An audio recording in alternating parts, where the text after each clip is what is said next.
যুক্তরাষ্ট্রে দুই বাংলাদেশি শিক্ষার্থী খুন, নিহত লিবনের মরদেহ উদ্ধার। জড়িত সন্দেহে এক মার্কিন নাগরিক আটক। মিয়ামি কনসুলেট অফিস থেকে প্রতিনিয়ত বিশ্ববিদ্যালয় কর্তৃপক্ষের সঙ্গে যোগাযোগ রক্ষা করা হচ্ছে।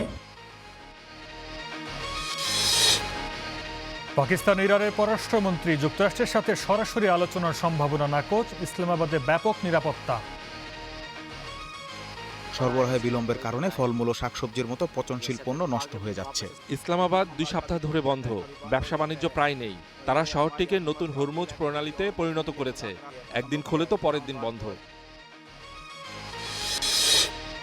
এবারও ইরানের সাথে আলোচনা ভেস্তে গেলে হরমুজের পূর্ণ নিয়ন্ত্রণের আরোপের পরিকল্পনা যুক্তরাষ্ট্রের।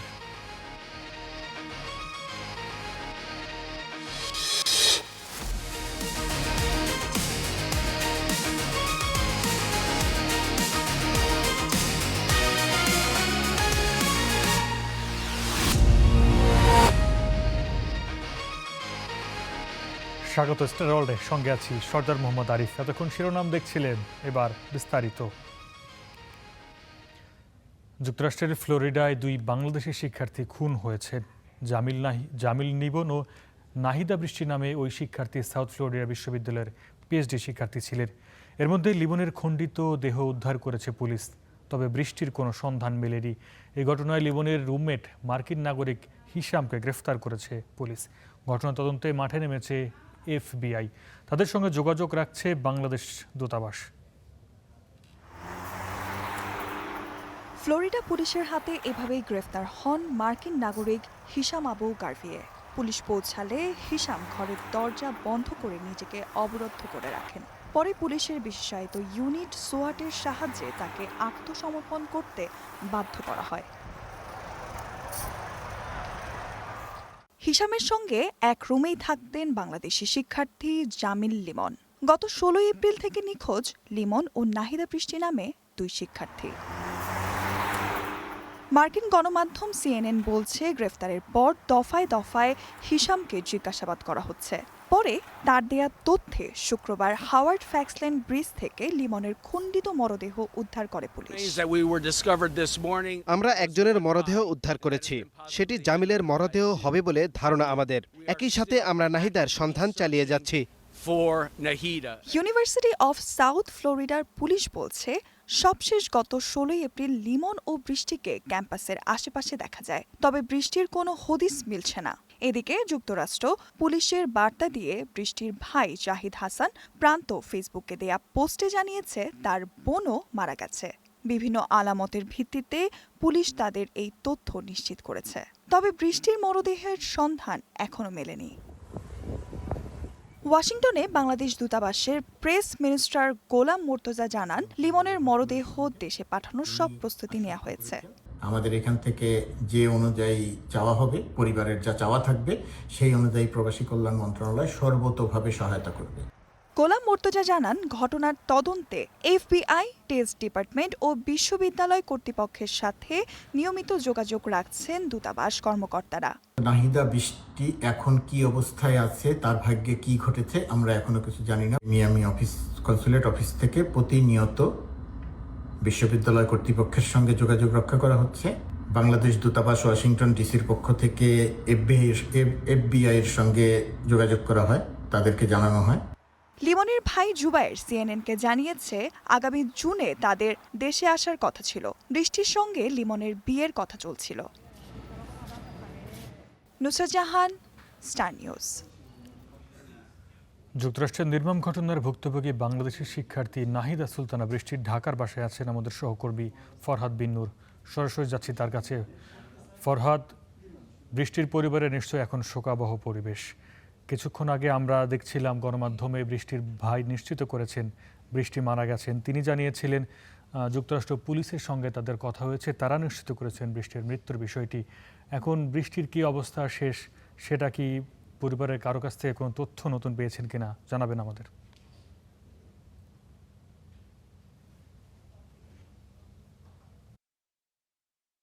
আমরা আসলে বৃষ্টির যে ঢাকায় যে বাসা, এখানে আমরা অবস্থান করছি। পুরো বাসায় কিন্তু একটা শোকাবহ অবস্থা কিন্তু এখানে বিরাজ করছে। আমরা দেখছি যে তার যে পরিবারের যারা আত্মীয় স্বজনরা রয়েছেন, যারা শুভাকাঙ্ক্ষীরা রয়েছেন, তারা কিন্তু আসছেন তার পরিবারকে সান্ত্বনা দেওয়ার জন্য। এবং আমরা যতটুকু জেনেছি যে গতকালকে পর্যন্ত তারা জানতেন যে নিখোঁজ একটা ব্যাপার ছিল, এবং এখানে যে জামে মসজিদ রয়েছে সেখান থেকেও তার বাবা দোয়া চেয়েছিলেন মুসল্লিদের কাছ থেকে। তো আজকে কিন্তু তারা জানতে পেরেছেন যে বৃষ্টি আসলে নেই। আমরা একটু তার বাবার কাছ থেকে জানতে চাইবো। এম জহির উদ্দিন উনি আমাদের সঙ্গে রয়েছেন, আমরা একটু তার বাবার সঙ্গে একটু কথা বলবো। নাহিদা বৃষ্টির যিনি বাবা, আপনি একটু আমাদেরকে বলবেন যে আপনার মেয়ে আসলে কিভাবে করে আপনারা জানলেন নিখোঁজ এবং মৃত্যুর বিষয়টি, সেটি যদি একটু বলতেন। আসলে আমরা জানতেছিল গত 16 তারিখ, ওখানকার 16 তারিখে যখন আমাদের এখানে রাত, আমরা 10টা 11টা পর্যন্ত ওর সাথে কথা বলি। ওই সময় ভার্সিটিতে ছিলেন, এবং ভার্সিটিতে এক সময় থাকাকালীন ও যে ল্যাবে ছিল, ল্যাবের থেকে একটা মেসেজ আসলো যে নিচে আসো, এবং ওর ল্যাপটপ, আইপ্যাড, খাবার বক্স এবং ব্যাগ এগুলি ডেস্কের উপরে ছিল। ওগুলি রেখেই না, আমার ওখানকার 16 তারিখ আর কি, ও নিচে নামছে। ওই ছেলেটা মানে ওদের বন্ধু বান্ধব সহপাঠীর ডাকে সাধারণত এমনি সারা দিতে হয় যে একটু আস, কাজে লাগবে, কাজ আছে। তো ওই নিচে যাওয়ার পর থেকে যেমন রোডে বেরোচ্ছে, এরপর থেকে তার যোগাযোগ বিচ্ছিন্ন, ওর ফোনও পাচ্ছি না।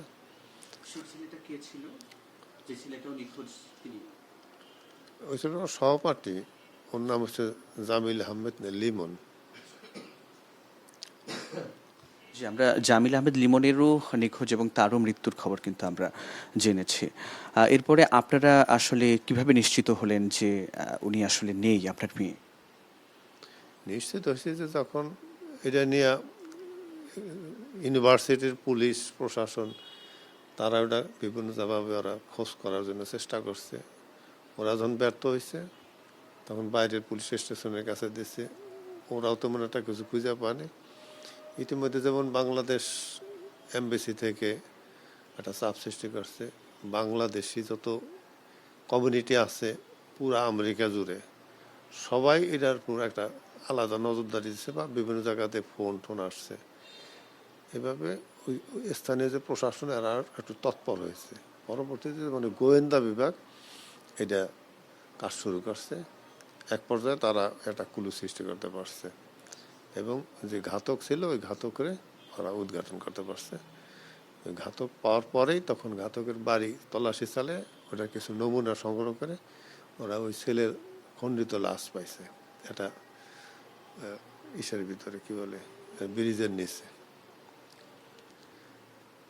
কিন্তু একটু আমরা আপনাকে ধন্যবাদ। আমরা একটু তার ভাই আমাদের সঙ্গে রয়েছেন, জাহিদ হাসান প্রান্ত, আমরা একটু তার ভাইয়ের সঙ্গে কথা বলার চেষ্টা করব। আপনি একটু জানাবেন যে তিনি আসলে বাংলাদেশ থেকে ইউএসএতে কবে নাগাদ পড়াশোনা করতে গিয়েছিলেন, সেখানে তিনি কি বিষয়ে পড়তেন, এবং তিনি দেশে ফিরে আসার তার আবার কোনো লক্ষ্য ছিল কিনা, এই জিনিসগুলো যদি একটু। ও গত বছরই ওখানে যায়, গত বছর অগাস্টের 12 তারিখে ওর ফ্লাইট ছিল। তো ও বেসিক্যালি ওখানে কেমিক্যাল ইঞ্জিনিয়ারিংয়ে পিএইচডি করার জন্য গিয়েছিল। তো ওইটার প্রথম বছর চলছিল আর কি। তো ওর এই বছরই কিছুদিন পরে জুলাইয়ের ওর এয়ার টিকিট কাটা ছিল, ও বাংলাদেশে আসতো আর এক মাসের জন্য ঘুরে যেত।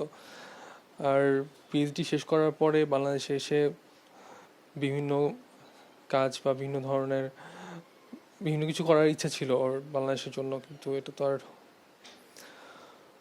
হলো না। উনি বাংলাদেশে কোথায় পড়াশোনা করেছিলেন? বাংলাদেশে ও ব্যাচেলার করেছে নোয়াখালী বিজ্ঞান ও প্রযুক্তি বিশ্ববিদ্যালয় থেকে। এরপরে বুয়েটে ও মাস্টার্স শুরু করেছিল, কিন্তু মাস্টার্স চলাকালীনই ওর পিএইচডি এনরোল হয়, অফার পায়। সো ওখানে তখন ওর চলে যায় ইউনিভার্সিটি অফ সাউথ ফ্লোরিডাতে। আপনারা যুক্তরাষ্ট্র সরকারের কাছে বা পুলিশের কাছে কারোর সঙ্গে যোগাযোগ করতে পেরেছেন কিনা, কিংবা বিচারের জন্য আপনারা বাংলাদেশ এম্বাসি থেকেও আপনারা কোনো প্রকার যোগাযোগ করেছেন কিনা, বা আপনাদের সঙ্গে যোগাযোগ করা হয়েছে কিনা এই বিষয়গুলো নিয়ে? বিচার বিষয়ে কোনো কথা এখনো আমি বলিনি, যদিও বাংলাদেশের অ্যাম্বাসিডর আমাকে কল করেছিলেন, মানে ইউএস বাংলাদেশ অ্যাম্বাসিডর, উনি আমাকে কল করেছিলেন, ওনার সাথে কথা হয়েছে। উনি আমাকে আশ্বাস দিয়েছেন যত ধরনের হেল্প তারা করতে পারেন তারা করবেন। আর বিচার ব্যবস্থার বিষয়ক পুলিশ আমাকে বলেছে যে ওর যে সাসপেক্ট তার বিরুদ্ধে 2 জনেরই মার্ডার কেসের যে চার্জ সেটা অ্যাড হয়েছে, যদিও এটা মানে আগে অ্যাড ছিল না, এখন অ্যাড হয়েছে। দূর এই পর্যন্ত, এখন আমরা বিচার নিয়ে আসলে চিন্তা করার মতো অবস্থা আসেনি, আমাদের মেন্টাল এখনো এরকম অবস্থা আসে নাই যে আমরা বিচার নিয়ে কি চিন্তা করব। আমরা কথা বলছিলাম যুক্তরাষ্ট্রে যিনি বাংলাদেশের শিক্ষার্থী বৃষ্টিজিৎ, তার যে মৃত্যুর খবর এসেছে এবং আমরা তার পরিবারে আসলে এই মুহূর্তে যে চিত্রটি দেখেছি, তার পুরো পরিবার শোকাহত, আশপাশের মানুষজন শোকাহত, তার পরিবার স্বজন আত্মীয় স্বজনরা যারা রয়েছেন তারাও কিন্তু আসছেন তাদেরকে সান্ত্বনা দেওয়ার জন্য। আমরা কথা বলছিলাম এই মুহূর্তে তার বাবার সঙ্গে, তার ভাইয়ের সঙ্গে কথা বলছিলাম। তারা আসলে কথা বলবার মতো অবস্থায় নেই, তারা একরকম ভাষা হারিয়ে ফেলেছে। তাও আমরা তাদের সঙ্গে যতটুকু কথা বলে জানতে পেরেছি যে তিনি মূলত বাংলাদেশের যে নোয়াখালী বিজ্ঞান ও প্রযুক্তি বিশ্ববিদ্যালয় ছিল সেখান থেকে গ্রাজুয়েশন শেষ করে তিনি গত বছরই আসলে এখান থেকে যুক্তরাষ্ট্রে গিয়েছেন পিএইচডি করতে, এবং তার কিছুদিন পরই বাংলাদেশে ফিরতে টিকিটও করা ছিল, তিনি 1 মাসের জন্য বাংলাদেশে আসার কথা ছিল। তো এইরকম একটি পরিস্থিতিতে তার এরকম নিখোঁজ হওয়া এবং পরবর্তীতে তার মৃত্যুর সংবাদ স্বাভাবিকভাবে তার পুরো পরিবারকে আসলে খুবই শোকাহত করে একটি শোকাবহ অবস্থায় এই মুহূর্তে ফেলে দিয়েছে। তো এরপরেই তারা আসলে বিচারের দিকে যাবেন কিনা বা বিচার চাইবেন কিনা সেই বিষয়গুলো তারা এখনো ভাবছেন। আমরা বুঝতে পেরেছি ফরহাদ, আপনি তার পরিবারের সঙ্গে আরও কোনো তথ্য পান কিনা সংগ্রহ করতে থাকুন, আমরা পরবর্তীতে যুক্ত হওয়ার চেষ্টা করব। যুক্তরাষ্ট্রের ফ্লোরিডায় বিশ্ববিদ্যালয়ের শিক্ষার্থী খুন হওয়ার বিষয়ে জানাচ্ছেন আমাদের সহকর্মী ফরহাদ, তিনি ছিলেন ঢাকার বাসা থেকে। এবার আমরা জানব মধ্যপ্রাচ্যে যুদ্ধের খবর।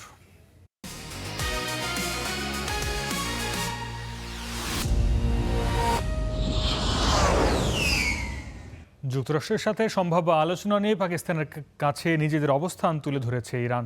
ইসলামাবাদে পাকিস্তানের সেনাপ্রধান ওয়াসিম মুনিরের সাথে বৈঠক করেন পররাষ্ট্রমন্ত্রী আব্বাস আরাকচির নেতৃত্বাধীন ইরানি প্রতিনিধি দল।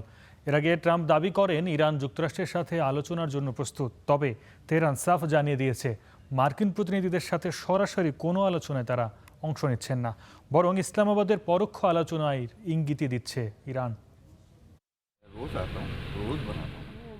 গতকাল গভীর রাত থেকে ইসলামাবাদে অবস্থান করছে ইরানের প্রতিনিধি দল। আজও ইসলামাবাদে ব্যস্ত সময় পার করছে পররাষ্ট্রমন্ত্রী আব্বাস আরাকচির নেতৃত্বাধীন আলোচক দলটি। মধ্যস্থতাকারী দেশ পাকিস্তানের সেনাপ্রধান ফিল্ড মার্শাল আসিম মুনিরের সঙ্গে বৈঠক হয় ইরানি প্রতিনিধি দলের। এতে যুক্তরাষ্ট্রের সাথে যুদ্ধের অবসানে শান্তি চুক্তি নিয়ে নিজেদের পর্যবেক্ষণগুলো তুলে ধরে তেহরান। বৈঠকে উপস্থিত ছিলেন ইরানের উপপররাষ্ট্রমন্ত্রী কাজেম গরিবাবাদী, রাষ্ট্রদূত রেজা আমিরি, পররাষ্ট্র মন্ত্রণালয়ের মুখপাত্র ইসমাইল বাঘাই। আর পাকিস্তানের স্বরাষ্ট্রমন্ত্রী মহসিন নাকভি সহ বেশ কয়েকজন শীর্ষ কর্মকর্তাও এতে অংশ নেন।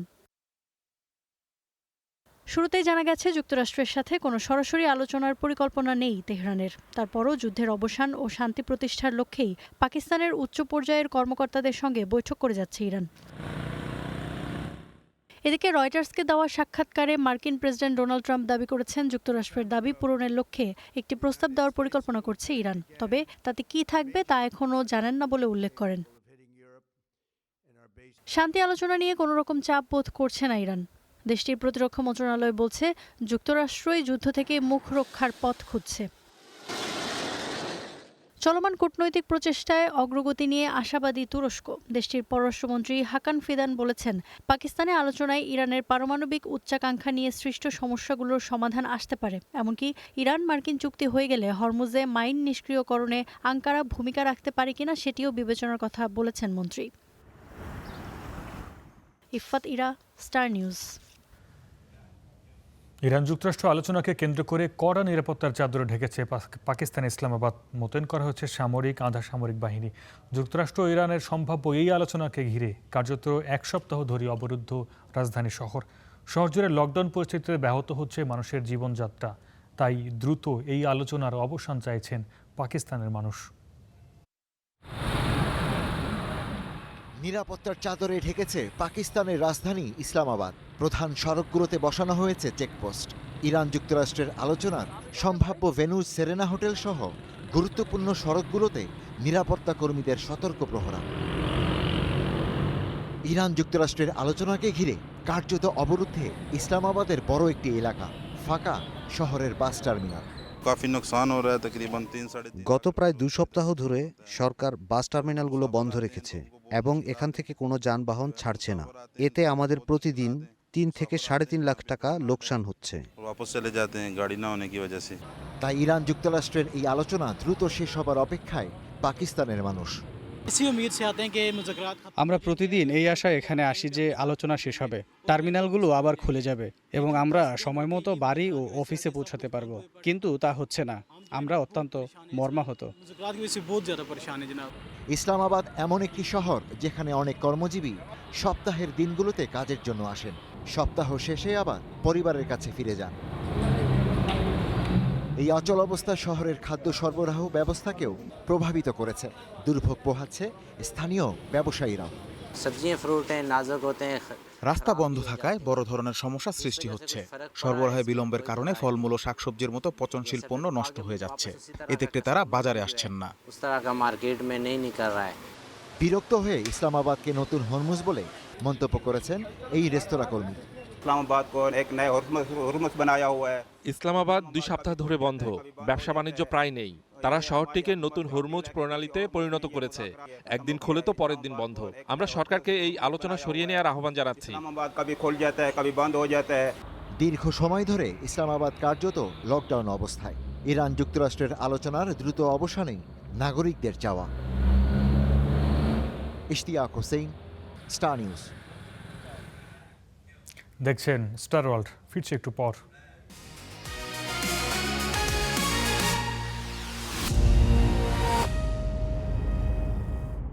দেখছেন স্টার ওয়ার্ল্ড।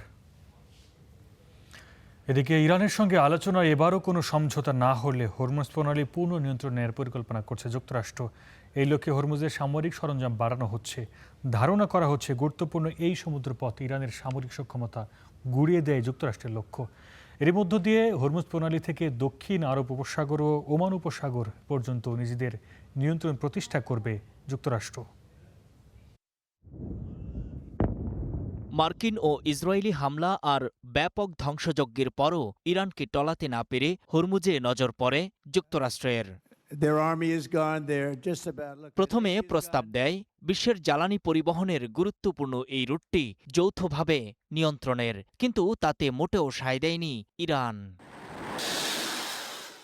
এক পর্যায়ে কার্যত বন্ধ হরমুজ প্রণালীকেই ফের বন্ধ করে দেওয়ার ঘোষণা দেন ট্রাম্প। পরে ইরানের বন্দরে নৌ অবরোধ আরোপ করে যুক্তরাষ্ট্র। কিন্তু তারপরও বসে নেই ট্রাম্প প্রশাসন। চলমান যুদ্ধবিরতি ভেস্তে গেলে হরমুজ ঘিরে ইরানের সামরিক সক্ষমতার উপর হামলা চালাবে মার্কিন বাহিনী। তখন লক্ষ্যবস্তু করা হবে হরমুজ প্রণালী ছাড়াও দক্ষিণ আরব উপসাগর ও ওমান উপসাগর নিয়ন্ত্রণকারী ইরানের সামরিক সক্ষমতার উপর। মার্কিন গণমাধ্যম সিএনএনের প্রতিবেদনে উঠে এসেছে এসব তথ্য। প্রতিবেদনে বলা হয়, মার্কিন টার্গেটে রয়েছে ছোট দ্রুতগামী আক্রমণকারী নৌকা, মাইন পাতা জাহাজ এবং অন্যান্য সক্ষমতাও, যেগুলোর মাধ্যমে প্রবলভাবে ওই গুরুত্বপূর্ণ জলপথগুলো নিয়ন্ত্রণ করে থাকে তেহরান।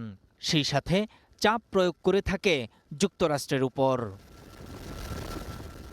মার্কিন অবরোধের পরও হরমুজে পূর্ণ নিয়ন্ত্রণ ধরে রেখেছে ইরান। সবশেষ 2টি জাহাজকে এভাবেই আটক করে বিপ্লবী গার্ড বাহিনী। অবশ্য মার্কিন প্রেসিডেন্ট ডোনাল্ড ট্রাম্প এরই মধ্যে তার বাহিনীকে নির্দেশ দিয়েছেন এমন বোট দেখামাত্র গুলি চালানোর। প্রতিবেদন বলছে, আরেকটি পরিকল্পনায় টার্গেটের ইঙ্গিত রয়েছে ইরানের নির্দিষ্ট সামরিক কর্মকর্তা ও সরকারে থাকা শীর্ষ নেতাদের। সূত্র বলছে, এদের মধ্যে বিপ্লবী গার্ড কোরের সর্বাধিনায়ক আহমদ বাহিদিও রয়েছেন। মার্কিন সামরিক বাহিনী প্রেসিডেন্ট ট্রাম্পকে ইরান যুদ্ধ নিয়ে বিকল্প প্রস্তাব দিয়ে আসছে। সব বিকল্পই বিবেচনাধীন বলেও জানান প্রতিরক্ষা দপ্তরের এক কর্মকর্তা। নূর মোহাম্মদ, স্টার নিউজ। বিশ্বের শীর্ষ 10টি কন্টেইনার শিপিং কোম্পানির অন্তত 43টি কন্টেইনারবাহী জাহাজ এখনও মধ্যপ্রাচ্যের পারস্য উপসাগরে আটকে আছে। শিপিং শিল্প বিষয়ক সাময়িকী তথ্য অনুযায়ী ইরানের বিরুদ্ধে যুদ্ধ শুরুর পর থেকে শীর্ষস্থানীয় সব ক্যারিয়ারই ওই অঞ্চলে তাদের সেবা স্থগিত করেছে। এতে বৈশ্বিক বাণিজ্য বাধার মুখে পড়েছে। জাহাজগুলো চলাচলে বিলম্বের পাশাপাশি বেড়েছে খরচ। লন্ডন ভিত্তিক প্রতিষ্ঠান লয়েডস লিস্ট জানিয়েছে সিএমএ, সিজিএম, কসকো সহ বেশ কিছু শিপিং লাইনের জাহাজ নিরাপদ হরমুজ পাড়ি দিতে পারলেও 2টি জাহাজ ইরানি কর্তৃপক্ষের হাতে জব্দ হয়েছে। এদিকে নতুন করে যুদ্ধবিরতির মেয়াদ বাড়ানো হলেও লেবাননে হত্যাযজ্ঞ থামায়নি ইসরায়েল। দেশটিতে চলমান ইসরায়েলি আগ্রাসনের মৃতের সংখ্যা বেড়ে 2483 জনে পৌঁছেছে। দক্ষিণ লেবাননে ইসরায়েলি হামলায় 3 জন নিহত ও 2 জন আহত হয়েছে। আহতদের মধ্যে এক শিশুও রয়েছে। বিনত জবাইল জেলার ইয়াতের শহরে ইসরায়েলি গোলাবর্ষণে 2 জন আহত হন। দক্ষিণ লেবাননেও হামলা বাড়িয়েছে ইসরায়েল। জামা শহরে বিভিন্ন এলাকায় বিস্ফোরণের খবর পাওয়া গেছে। হিজবুল্লাহর দাবি করেছে যুদ্ধবিরতি লঙ্ঘনের জবাবে তারা ইসরায়েলি সেনা অবস্থানে ড্রোন হামলা চালিয়েছে। এছাড়া মজদাল জোন এলাকায় একটি ইসরায়েলি গোয়েন্দার ড্রোন ভূপাতিত করার দাবিও করেছে হিজবুল্লাহ। 16 থেকে 17 এপ্রিল মধ্যরাতে ইসরায়েল ও লেবাননের মধ্যে 10 দিনের যুদ্ধবিরতি কার্যকরের পর সেটির মেয়াদ আরেক দফা বাড়ানো হয়। যুদ্ধবিরতি থাকলেও গাজায় থেমে নেই ইসরায়েলি হামলা। শুক্রবার উপত্যকার বিভিন্ন স্থানে ইসরায়েলি হামলায় অন্তত 12 জন ফিলিস্তিনি নিহত হয়েছেন। দক্ষিণ গাজায় খান ইউনিসে হামলায় মারা গেছে 8 জন। নিহতদের মধ্যে 3 জন সাধারণ নাগরিক, বাকিরা গাজার পুলিশ সদস্য। উত্তর গাজার বেইত লাহিয়ার একটি বাড়িতে বোমা হামলায় মারা গেছে আরও 2 জন। গাজা সিটিতে আরেক হামলায় মারা গেছে 2 পুলিশ কর্মকর্তা। গাজার স্বরাষ্ট্র মন্ত্রণালয় আন্তর্জাতিক সম্প্রদায়ের প্রতি আহ্বান জানিয়ে বলছে, পুলিশ সদস্যদের হামাস দাবি করে হত্যা করেছে ইসরায়েল। গাজার স্বাস্থ্য মন্ত্রণালয় বলছে, কথিত যুদ্ধবিরতির পর ইসরায়েলি হামলায় অন্তত 984 জন ফিলিস্তিনি নিহত ও 2235 জন আহত হয়েছেন। রাশিয়া ও ইউক্রেন শুক্রবার সমান সংখ্যক যুদ্ধবন্দী বিনিময় করেছে। এই বিনিময়ের আওতায় দুই পক্ষ 193 জন করে সেনাকে মুক্তি দিয়েছে। রুশ প্রতিরক্ষা মন্ত্রণালয়ের তথ্য অনুযায়ী কিয়েভ নিয়ন্ত্রিত এলাকা থেকে 193 জন রুশ সেনাকে ফিরিয়ে আনা হয়। বিনিময়ে 193 জন ইউক্রেনের সেনাকে মুক্তি দেয় রাশিয়া। মুক্তিপ্রাপ্ত রুশ সেনাদের বেলারুশে নেওয়া হয়েছে। সেখানে তাদের চিকিৎসা ও মানসিক সহায়তা দেওয়া হচ্ছে। ইউক্রেনের প্রেসিডেন্ট ভলোদিমির জেলেনস্কি নিশ্চিত করেছেন ইউক্রেনের সেনারাও দেশে ফিরেছে। তিনি জানান, মুক্তিপ্রাপ্তদের মধ্যে আহত সেনা সদস্য রয়েছে এবং এমন কিছু ব্যক্তি আছে যাদের বিরুদ্ধে রাশিয়া ফৌজদারি মামলা শুরু করেছিল। 2022 সালের মার্চে যুদ্ধ শুরুর পর থেকে দুই দেশের মধ্যে এটি 73তম বন্দি বিনিময়। সংযুক্ত আরব আমিরাত ও যুক্তরাষ্ট্রের সহায়তায় দুই দেশের বন্দি বিনিময়ের এই আনুষ্ঠানিকতা সম্পন্ন করে। এই ছিল আজকের স্টার ওয়ার্ল্ডে। এতক্ষণ সঙ্গে থাকার জন্য ধন্যবাদ।